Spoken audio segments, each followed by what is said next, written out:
Hey everyone, my name is Ron Moreland. I'm an educational technology specialist for the Waterloo Schools in Iowa. And this video is not about all the wonderful uses for technology on the job, and we know there are a lot of them. No, this is about how acting irresponsibly online can get you fired. Everything that is out on the internet can be permanent. Just even if you delete it, it definitely can be preserved by someone. That's my coworker Matt O'Brien.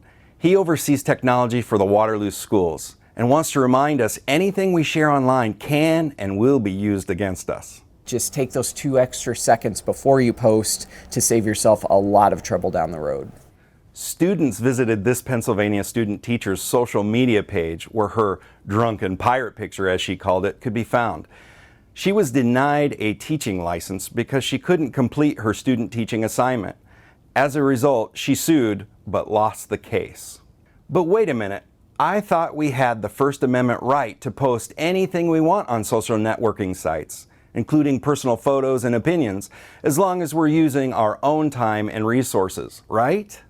Not so, say the courts. According to the National Education Association, teachers' free speech rights are fairly limited. In fact, your speech is protected only if it's about matters of public concern and doesn't disrupt the school. In fact, there are reportedly only 3 court cases where teachers claimed their First Amendment rights were violated by being disciplined because of their social media posts. And the teachers lost every case. Here's another example. A student's parent complained about this Georgia teacher's pictures drinking beer and wine on her Facebook page. School administration said the images promoted alcohol use, and the teacher was asked to choose between resignation or suspension. She resigned. The expectation is that we're good models for our community, for our parents, and for our students in the use of social media. That's our Associate Superintendent for Human Resources, Dr. Bev Smith. She wants to remind everyone about our district's social media policy. Discipline for violation of the social media or any of our policies really could range from a reprimand to termination.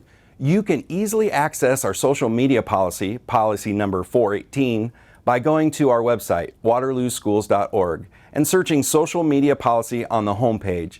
It details the expectations for staff when using media tools on and off the job.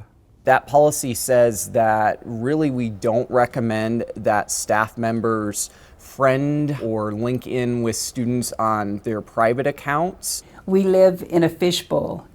And whether we mean to or not, many times when posts are read by the community, they see us as representing the school district. Things are posted that are inappropriate, whether they be sexual in nature or whether they be a confidentiality breach. They may be threatening to individuals in our learning community. Then it can become a problem for you and your continued employment in the district. Even if you share something that's not controversial, just sharing it, period, can get you into trouble. Student information is private and protected, which means things like a Google document containing detailed information about your students, like their grades, cannot be open for public access. In fact, the person who shares the document is the one responsible for ensuring the sharing settings are appropriately restricted. Anything that we put in writing with school district equipment, school district technology, really may not be private because it may be subject to an open records request, may be subpoenaed. One New Jersey teacher was fired after calling her students future criminals on Facebook. A judge said the comments were inexcusable and made cooperation with the parents impossible.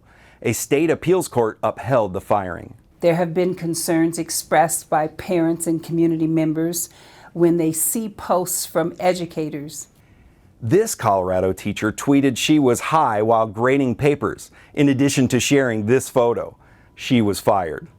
This Massachusetts teacher's mistake was using her employer's name. She was encouraged to resign and did. I can't say enough how much attention should be given to posting, particularly on social media, when there's a connection between that activity and your ability to serve and do your job. That's when there are concerns that can result in a termination.